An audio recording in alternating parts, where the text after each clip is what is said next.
The Royal Caribbean cruise ship Anthem of the Seas finally limped back into port in New Jersey Wednesday night. Sunday, it was headed to the Bahamas when a major storm hit it with hurricane-force winds and 30-foot waves.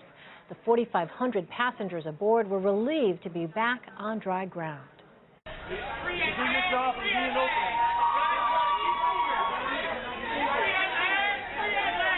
We've been on the high seas. We were trapped in a room for 17 hours. It's like on a roller coaster you can't get off of and you weren't strapped in. It was horrible. And the captain, let me say something about the captain.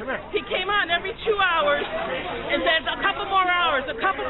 He started 3 p.m., 5 p.m., 7, and 9. He said, I'm not going to talk anymore. You guys can all go to bed. I don't want to interrupt you with an announcement. And at midnight we had the worst season ever. Nobody came over to comfort us. Nobody. I'm just glad to be home. Tell me what happened. They kept telling us 2 to 3 hours, but the reality of it was a lot worse after it all settled. It was scary, man. I mean, 150 mile an hour winds, 40-foot waves. We didn't think we were going to make it home, to be honest with you. At least 4 people suffered minor injuries during the storm. Royal Caribbean says the weather was more severe than expected. As the ship was docking, I spoke with Don Champion at the Port of Bayonne.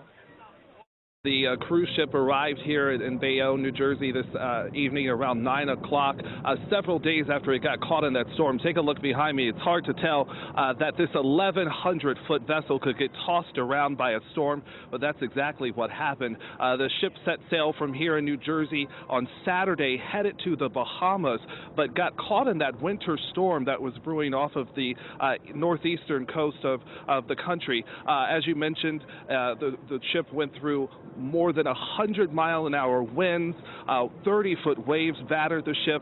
Many of the passengers on board the ship recorded videos as the ship rocked side to side while going through the storm. There was some damage to some of the areas inside the ship, but so far no word on the extent of the other damage to the ship on the outside. The Coast Guard will be here through the night and tomorrow inspecting the ship to make sure it is okay. Now, the Anthem of the Seas is one of the largest cruise ships that's sailing around the world. 4,500 passengers are on board. Many of them stood on the balconies of their rooms as the ship returned to port this evening. Many of them shouting, greeting some of the folks who are here to see the ship return. Just some harrowing stories that many of these people have, Elaine, now that they're back on solid ground. Wow, yeah, amazing to see the size of that ship. Don Champion, thank you so much.